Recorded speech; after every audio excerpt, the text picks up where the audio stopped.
With that, Ellen, read my mind. What a team. So before we begin, I do want to share a quick land acknowledgement. So as a settler on this land and on behalf of NEADS, I want to acknowledge the Indigenous peoples of all the lands we're calling in from today. Our so-called Canada is built upon the ancestral and unceded territory of the Inuit, Métis, and First Nations people that call this land home. These unceded and unsurrendered lands were taken through violent and non-consensual means, and colonial violence still persists in our society today. We stand in solidarity with Indigenous peoples across Turtle Island as they fight for their rights, representation, and recognition.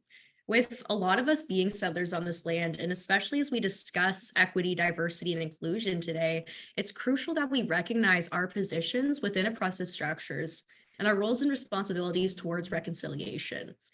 Land acknowledgements like these are only a very, very small part of the lifelong, individual, and constantly evolving journey we must all take as we strive to improve relationships between nations and to improve our own understandings of local Indigenous peoples and their cultures. So to learn more about the land you're on, a link to native-land.ca will be posted in the chat below to get you started. Lovely. So with that, I now talk for way too long about NEADS. Please bear with me. I promise it's good. So the National Educational Association of Disabled Students is a by and for cross-disability national charity working to promote full employment and education for post-secondary disabled and neurodivergent students across Canada. We pursue so much. We pursue research projects, resource programs, financial aid support, strategic partnerships, and just so much more to achieve our objectives of reducing student debt, improving the student experience in class and on campus, and promoting meaningful employment opportunities. We currently have 3 major projects currently ongoing: our Pathways to Employment, our brand new financial assistance program, and the Virtual Access for All project. The Virtual Access for All project has been extended to March 2025. Just waiting for the interpreters to switch off. Oh, perfect, we're good. So it has been extended to 2025. We're very excited. This project aims to provide educational support and awareness for disabled students transitioning to and through post-secondary education, and features regular webinars like this one, our State of the Schools publications, which examines accessibility and accommodations at post-secondary institutions. Our accompanying State of the Schools tour will be in Vancouver at the end of the month.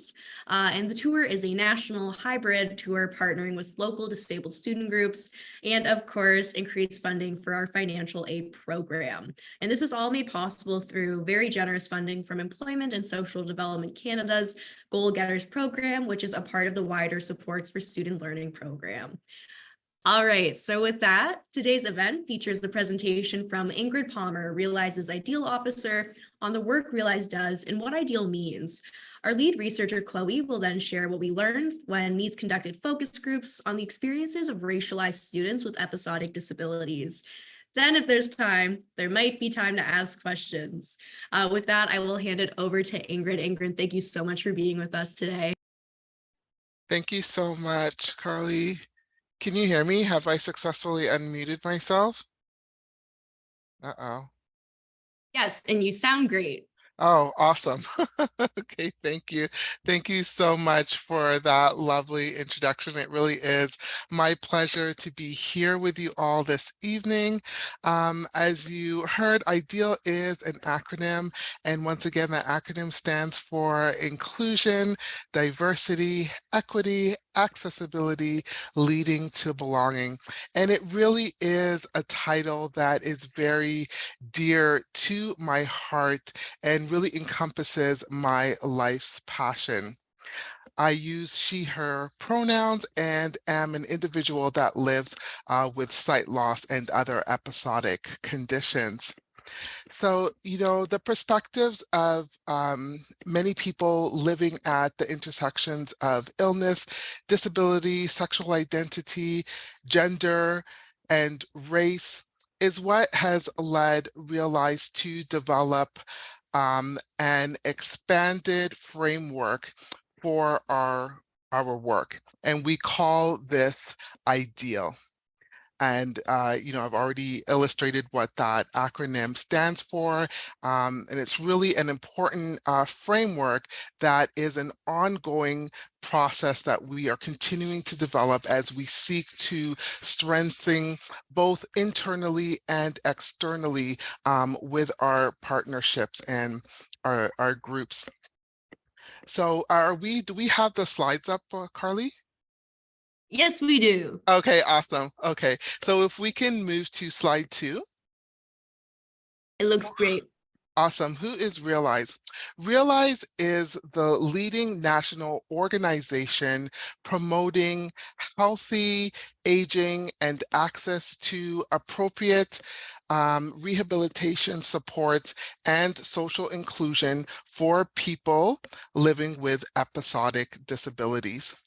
Our ongoing work Our ongoing mission is to work to improve the health and well-being of people living with or vulnerable to HIV and other episodic disabilities across the lifespan.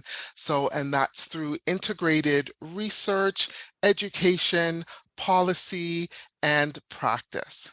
And we do this through interventions that address and enhance the physical, mental, and social health of people living with episodic disabilities and other disabilities as well, because episodic disabilities often intersect with chronic disabilities. Our board of directors currently includes members from 4 out of 5 regions across Canada. Over half of our board self-identify as living with episodic or other disabilities, including HIV. And if we can move to slide 3, Carly. Our work. Realize is the convening organization of the Episodic Disabilities Forum. And this is a pan-Canadian forum of national disability organizations, federal policy makers, and researchers. And we foster and strengthen our partnerships across clinical research, community, and policy domains. And we also promote social inclusion and financial security for people living with episodic disabilities across the country. Realize hosts the annual National Summit on Episodic Disability and Employment with ESDC support, and that's for people with episodic disability, employers, policymakers, union leaders, and researchers who are working to enable the exchange of new research and best practices. There are 500 plus participants that were involved in that in 2023, and we are looking to exceed those numbers already in 2024. We also offer tailored virtual training sessions on episodic disabilities for specific workplaces and employee groups. And these trainings are in high demand across the country. If you're interested in accessing that or learning more about that, you can learn about that on our website, realizecanada.org. And Realize has a national constituency of over 6,000 individuals and organizations, Pacific, Prairie, Central, Atlantic, and North. And if we could move on to the next slide. What is episodic disability? This is a question that we get a lot. It's not a familiar term, and it's one that we're really promoting and growing the knowledge of. Episodic disabilities can be intermittent, invisible, and unpredictable. And many of us are living with episodic disabilities, but didn't have that word to describe what it is that we're going through. This definition is always in flux. The conventional view of disability is that it is a persistent and unchanging limitation.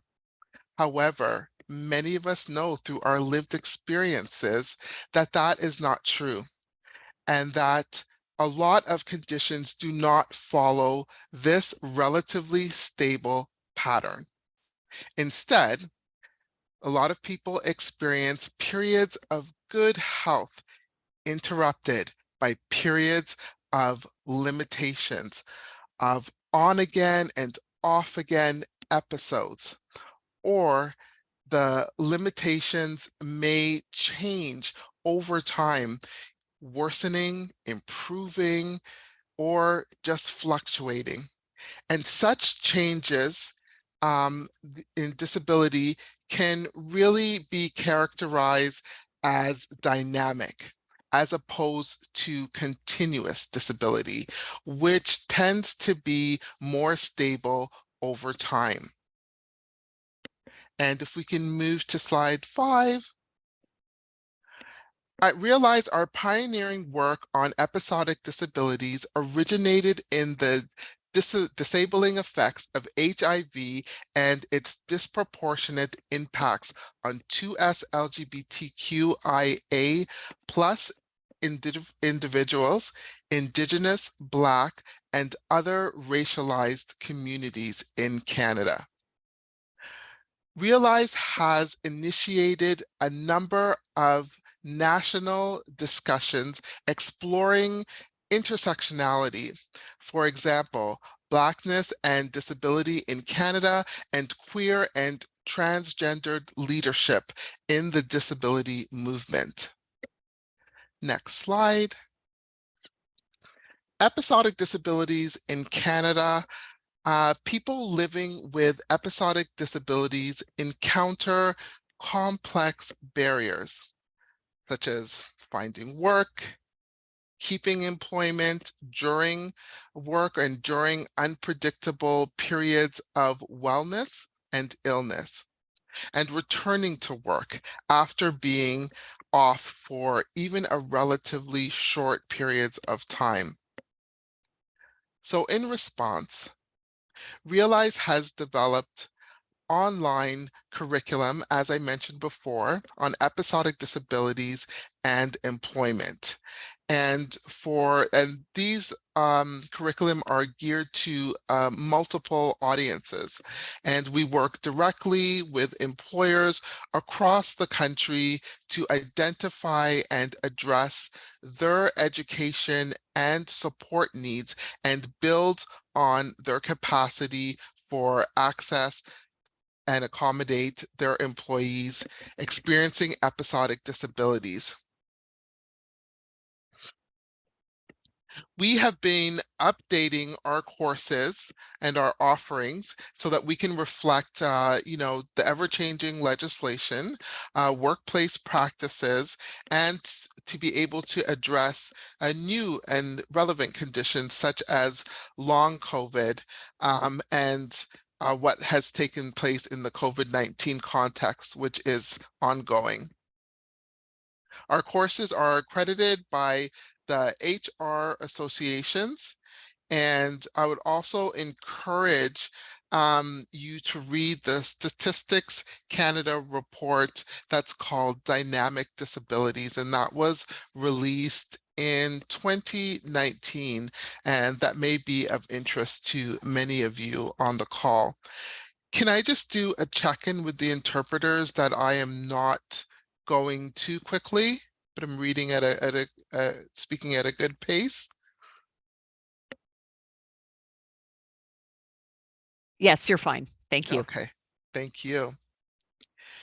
And now I want to talk about a project that Realize has been leading over the past year, and this is our Ideal project. In Canada, barriers to the employment and upward mobility in employment has been disproportionately affecting people with disabilities. I'm sure that everyone on this call is aware of that.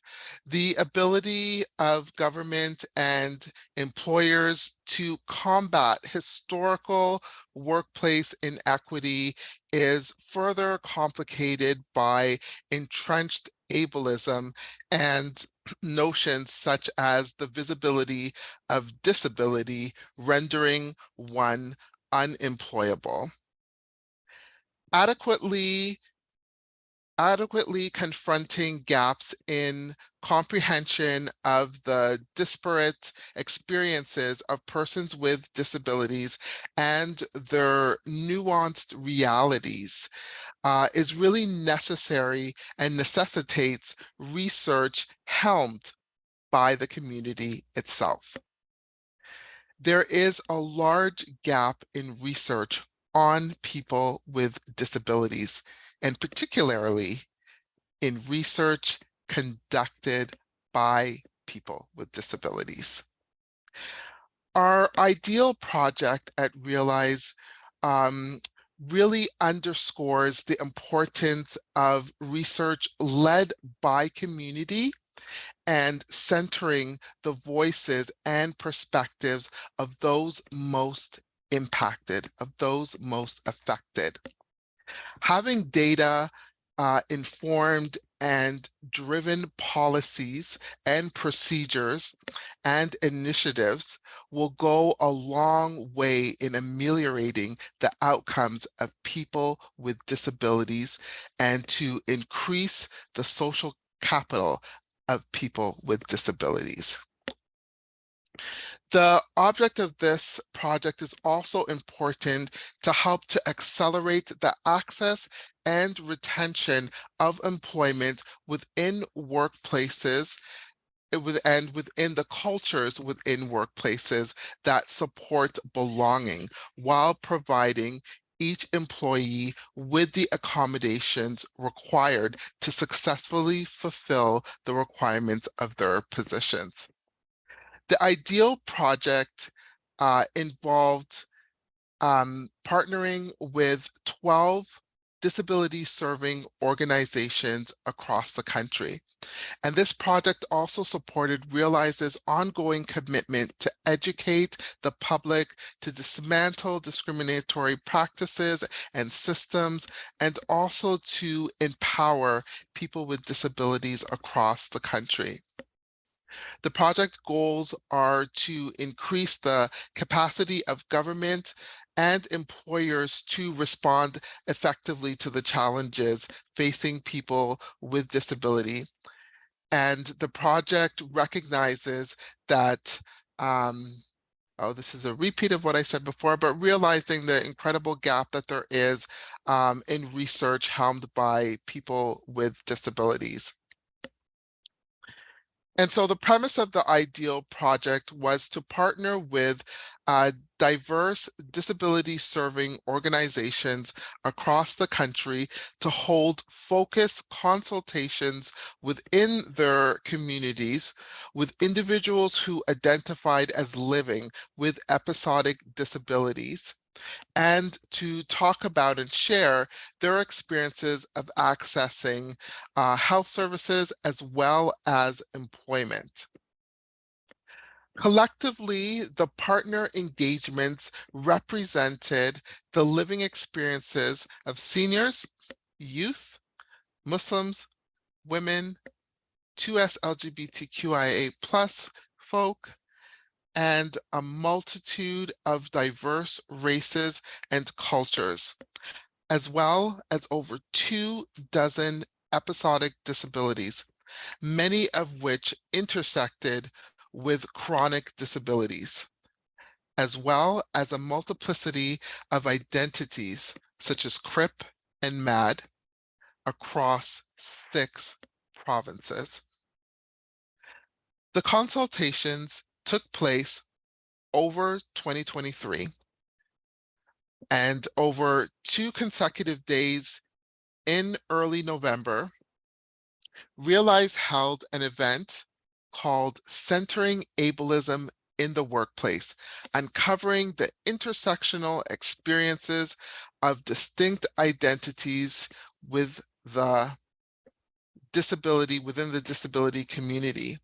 So over the 2 days in November, we invited each of the 12 project organizations to participate in a community-facing event in which they all had a very limited time of only 10 minutes in order to present highlights from their findings. And this was really important to us because we really want to model respect and valuation of the disabled community that we have really been pressing for mainstream community to do. And it's so important that when you consult and invite community to share their expertise, that you loop back in to be able to show community, this is what has come out of your participation. And not only what has come out of yours, but what has come out of the other 11 participations that you were involved with. And so this was a wonderful 2-day opportunity for community to come and to hear some really high level, but really high highlights of each organization's participation and report in this project. But the overall event was excellent. It was well attended and very interesting, and really highlighted some really nuanced details of what each community experiences. It really highlighted the diversity within the disability community, which is something that doesn't get talked about often enough. And a lot of time our experiences are all lumped together. And while there is a lot of similarities, there also is a lot of disparity in experiences depending on the identities carried. And so this event was the first time that all the partners were together. But the partner organizations did not have any opportunity to interact with one another directly. And so as part of our ongoing commitment as well at Realize to support connection across the disability sector, and in order to create spaces for collective learning and unlearning, Realize held a gathering on January 24th that was called Visions of Grandeur. And this was a closed event that brought together all of the partner organizations together to dialogue about the experience of the project, and in order to make connections and to discuss potential for future work. And our individual and collective approaches to our work really matter. And it's so important within the disability community to really cut down on the amount of siloed work that is going on, and really come together and dialogue and share and build together. And so this is a part of really nurturing that change and that transition that we hope to see and to support within the community. At this time, I am going to pause and want to turn it over to Chloe to really share about what came out of the NEADS partnership. There really were some amazing discoveries that came out of this work.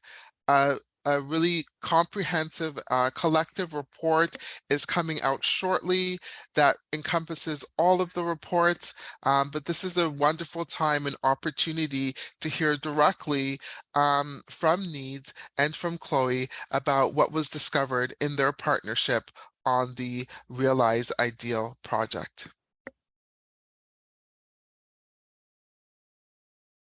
Thank you, Ingrid.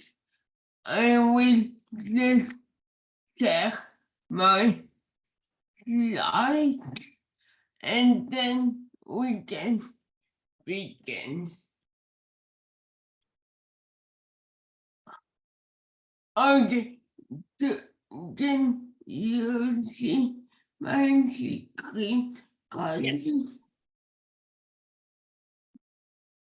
Sorry, yeah, we can see your screen, Chloe.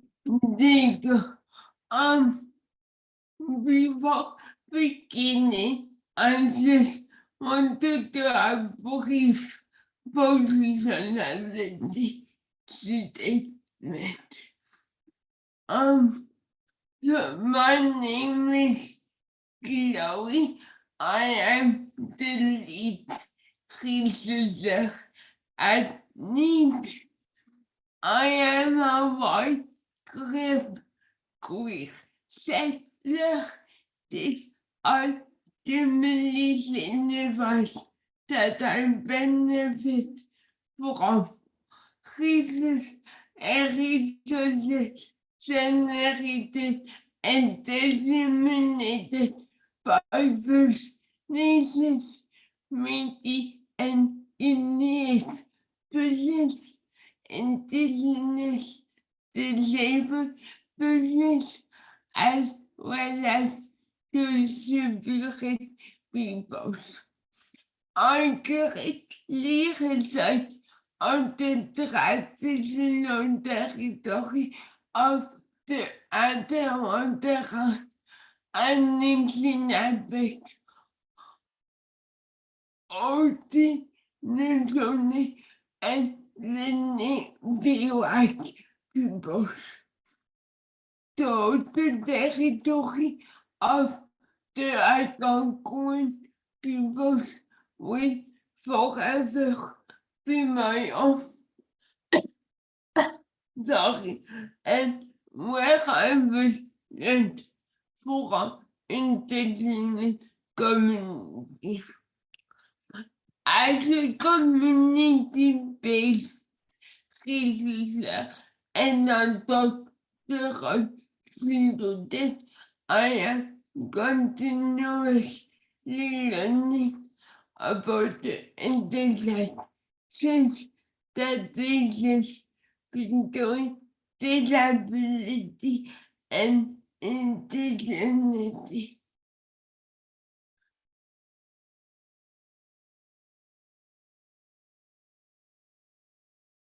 Perfect. And ultimately, our society better marginalizes these intersections.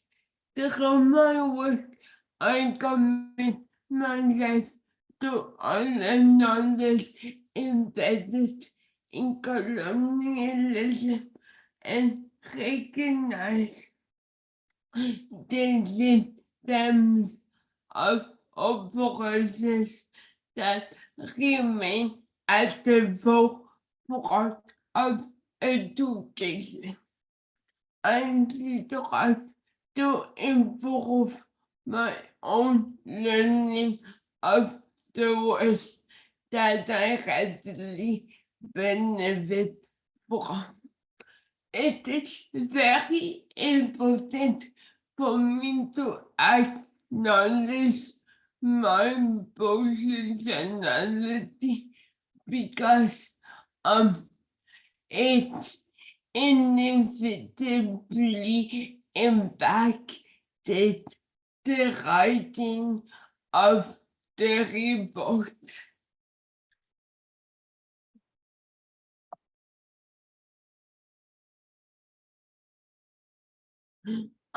We conducted the focus course wherein we learned from the diverse and intersectional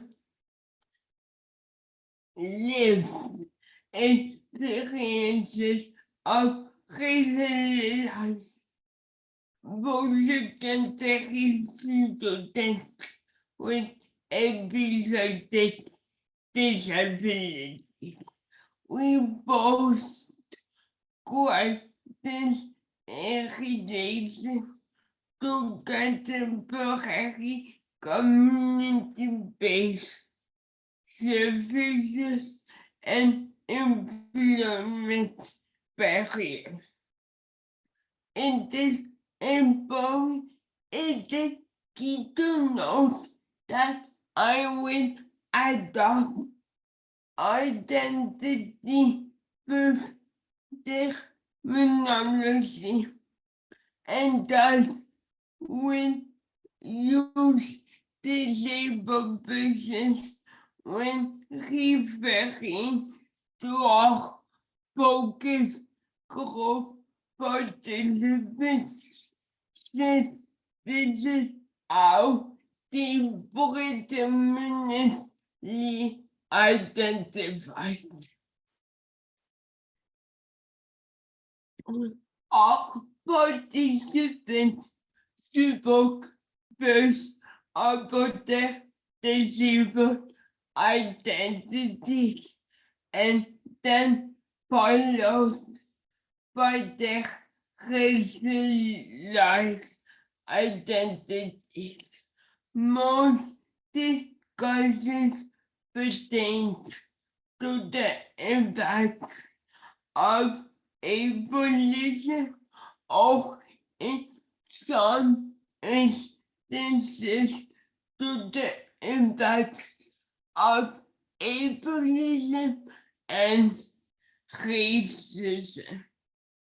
Secondly, was racism solely addressed in a participant response?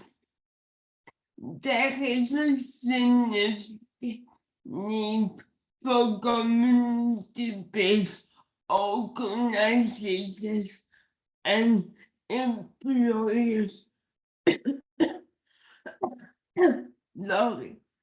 to become more aware of and educated on the topic of accessibility, disability, inclusion, and race. And ultimately develop practices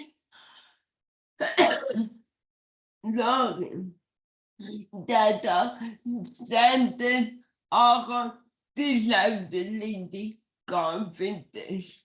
Resources must be developed and distributed to key individuals so that such learnings can be transmitted.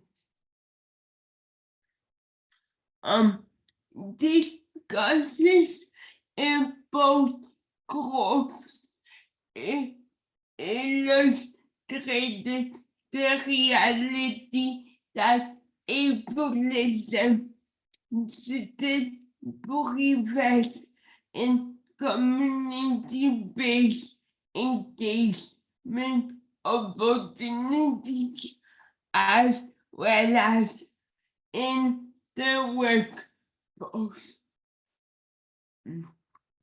There remains a lack of adequate logging.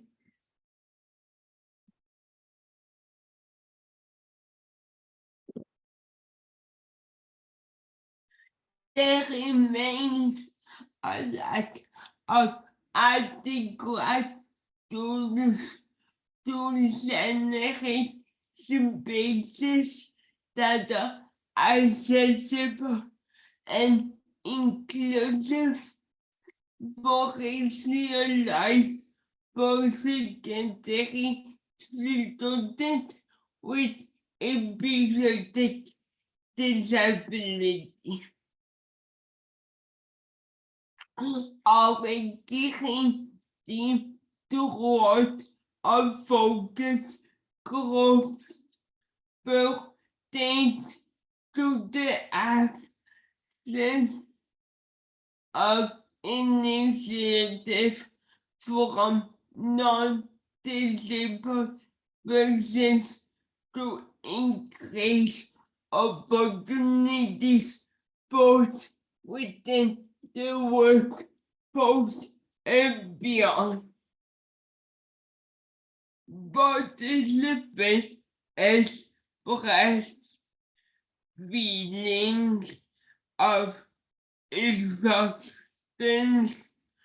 caused by the necessity to constantly advocate and educate others, and the need to mask and push through impact of their disability and conditions, particularly within the workplace.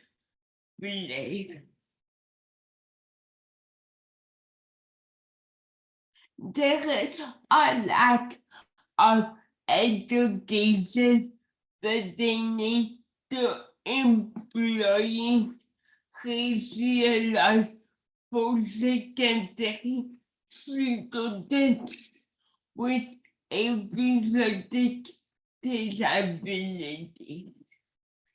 Employers may thus be hesitant to hire individuals if they themselves do not have that lived experience and or the knowledge to completely understand how to generate an accessible and inclusive workspace.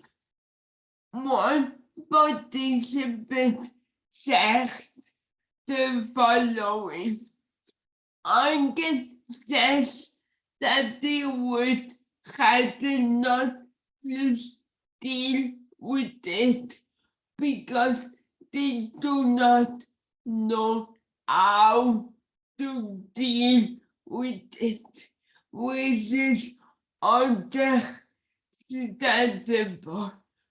But it is kind of demeaning, like for myself, who still wants to join and contribute. When discussing ways to increase accessibility and inclusivity in work spaces, about this waiting for the interview.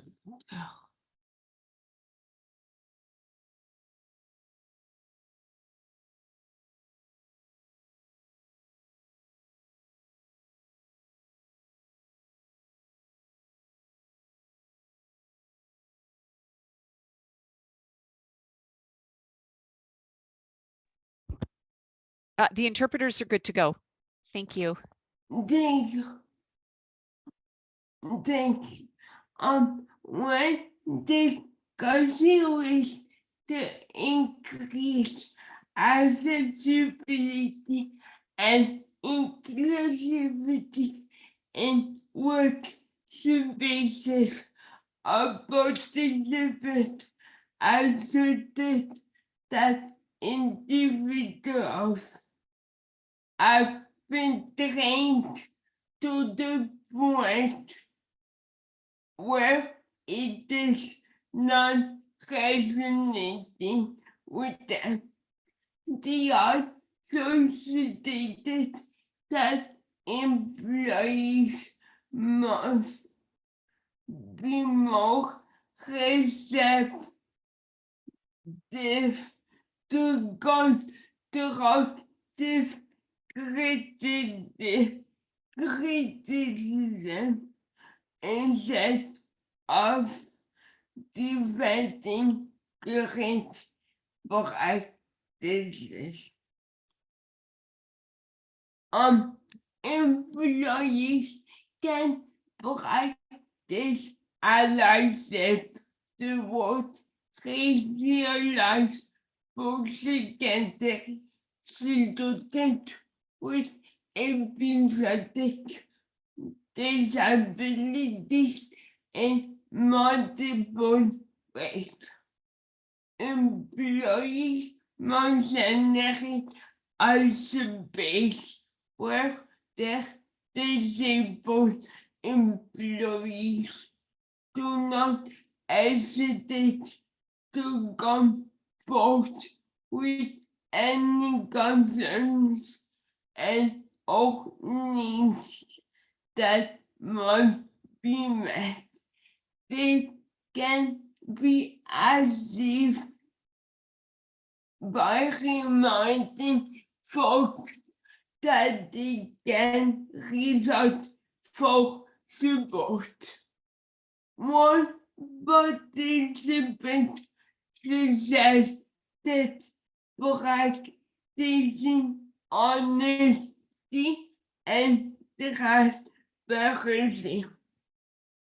Not all employees must be completely aware of everything, but must be willing to learn and admit the discrepancies that exist within their work space.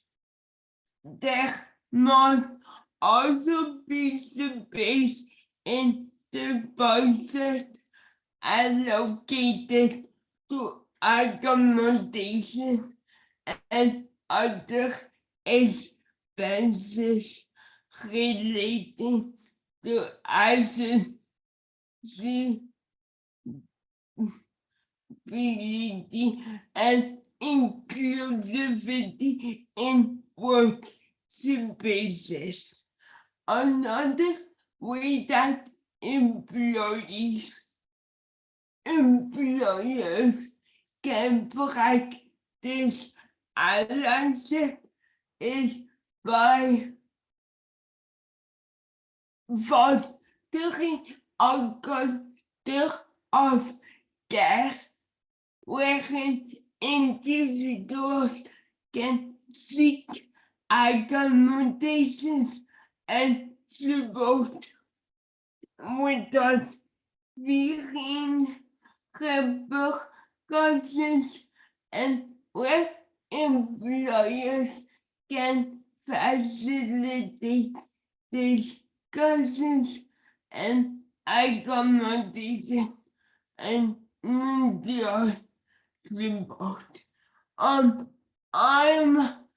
very mindful of time, and I want to leave space for questions and answers. So if anyone else would like to view more information, please feel free to contact me, because this is only a glimpse of what was discussed in the focus group. Thank you. Lovely. Thank you so much, Chloe and Ingrid, for those presentations. You know, as someone with an episodic disability, it's just a lot of the time we don't really consider this in our discussions of disability. So this has been really exciting and especially really insightful when it comes to the intersection of race and disabilities. So thank you both so much for your work and for sharing this with the group. We shockingly have time for questions, 13 minutes, referencing Taylor Swift. That's my first Taylor Swift reference on camera for NEADS. That's a milestone. Does anyone have any questions, or Ingrid, Chloe, any thoughts? If I could share, Carly, I'll share that across all 12 of the reports that took place across the country, they all really show that the more intersectionality that a person carries, absolutely the more barriers that they face. And we really found that Black, trans, and non-binary women face the absolute most discrimination and barriers. And so, yeah, an increase in intersectionality absolutely increases the barriers faced.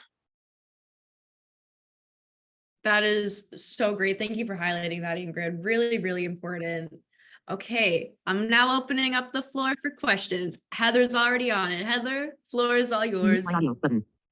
Hi, I just want to thank you for a great report.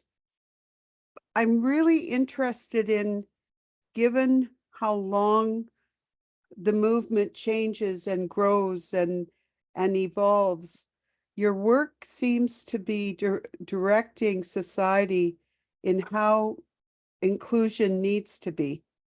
And not just within our organizations, but the societal change that has to happen. And I just wonder, how much of a toll did this take on all of you? This is groundbreaking work. It is intense, I would think. You're doing things out of what we were all raised to do. So I just wanted to know, like Ingrid, how did it impact you? And Chloe, how did it impact you in terms of not just the stress, but the intensity of knowing that you were changing the world? No pressure. Well, I have to say, like this work does, it can be heavy at times. It really can um be tolling, both mentally and physically. This constant push, that we in the disability community are constantly having to make, to see meaningful change and to participate in that education and in that knowledge building around things largely that we already know, but need to have expanded outwards. And it was such an incredible delight to work with these 12 organizations and their communities that were so similar and so different as well, and to support them in putting on their different focus groups. And the thing I realized that we were really intentional about as well was really in not putting any really tight you know expectations on how the consultations were held. We left them deliberately loose, knowing that each community has their own expertise on how to design the best possible consultation and support their communities in the way that was best. And we saw that filter out. Like, we had a myriad of different type of consultations, focus groups, workshops, individual interviews, surveys, and the tools that were used were different. And it was so wonderful to see that modeling and that example and that care that was taken to ensure that each participant was received in ways that supported their full participation and made them comfortable. And we heard back from organizations time and time again how the attendees, like the participants, didn't want to leave. They didn't want to stop talking and sharing, and how much it meant to them to have a space that was welcoming, that was enveloping, that was supporting of their needs in every way. And it just really highlighted the need that is there, and the fact that we as the disability community can model for the rest of the world who keeps trying to say that this can't be done, that hell yes, it can be done. So I'll stop there and let Chloe have an opportunity to share.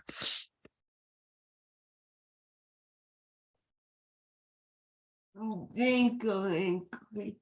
I just want to acknowledge that my personality played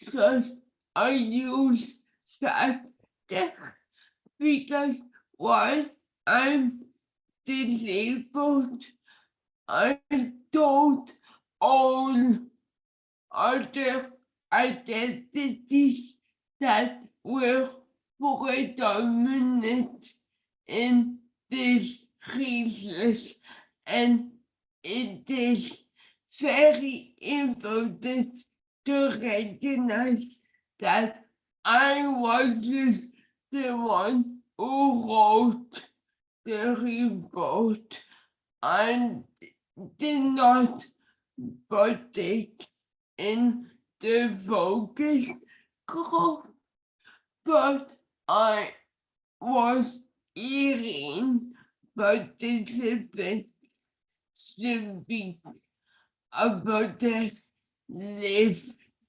experience, and one thing that resonated with me was the need for community and the need for space where the individuals could come together and collaborate. It was incredibly powerful because at the end of the second focus group, participants exchanged their contact information because they wanted to continue this conversation.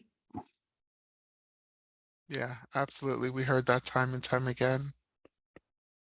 Mhm. Perfect. So actually just noting that it is 6:55. I don't know how the time went by so fast. I'm gonna hand it over to Frank Smith for our closing remarks. But again, thank you so much, Ingrid and Chloe. I feel like this conversation was long overdue, and I'm so happy we got to, give it a platform and just give it the recognition it deserves. So thank you again for being here. Thank you.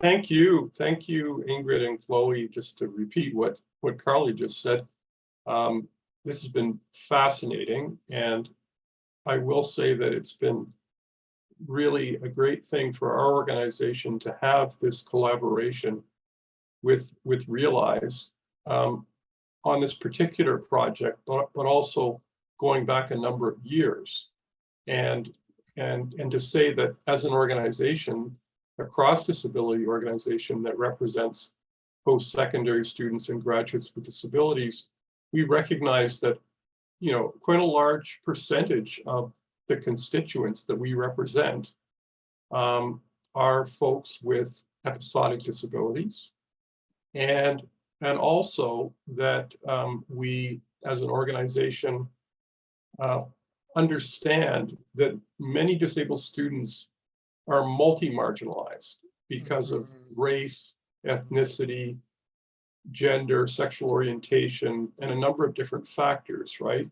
And in all of the work that we do, and certainly the collaboration with Realize is an example of that work too. We recognize that students are multi-marginalized and disadvantaged, often in school and in the workplace, in the labor market. And the projects that we undertake, including this one that helped to present this excellent workshop today, and other initiatives that we engage in, including our National Student Awards Program. In everything that we do, we try to recognize that we need to provide support, and we need to provide advocacy and connection with community that really outlines and underlines the significant disadvantage that many disabled students face because of episodic disabilities and multi-marginalization, right? So one of the things I will say is that with our National Student Awards Program, which has over the years provided over $700,000 in funding to disabled students across Canada in undergraduate, graduate studies, and in college programs as well, that we have provided a lot of support to disabled students who identify with many identities that cause them challenges in school and work settings. And we try to provide funding to those students to assist them, because we know that financial hardship is significant, and it's a barrier to access in education, and it's a barrier in access to the workforce. So we try to provide that additional support, plus all of the information resources that we have developed over the years, and the connections that we have with organizations like Realize. We're also a member group of the Council of Canadians with Disabilities. I see April and Heather here from CCD. Heather spoke a moment ago. So those partnerships are really important in the work that we do to deliver and to recognize a voice of our own, of persons with disabilities in our community, and to do the work hopefully in the most effective way. So I'd like to thank everyone for joining us today. I'd like to thank Ingrid and Chloe for their presentations, Carly for her brilliant facilitation, as usual, Adela for her upfront remarks, and also Alan for working in the background to support the IT side of things, and to our interpreters, captioners, the captioner and the ASL interpreters for supporting this event. It will be available on our YouTube channel within a couple of weeks or so, I think, so that others may experience this excellent event. Thank you so much, everyone.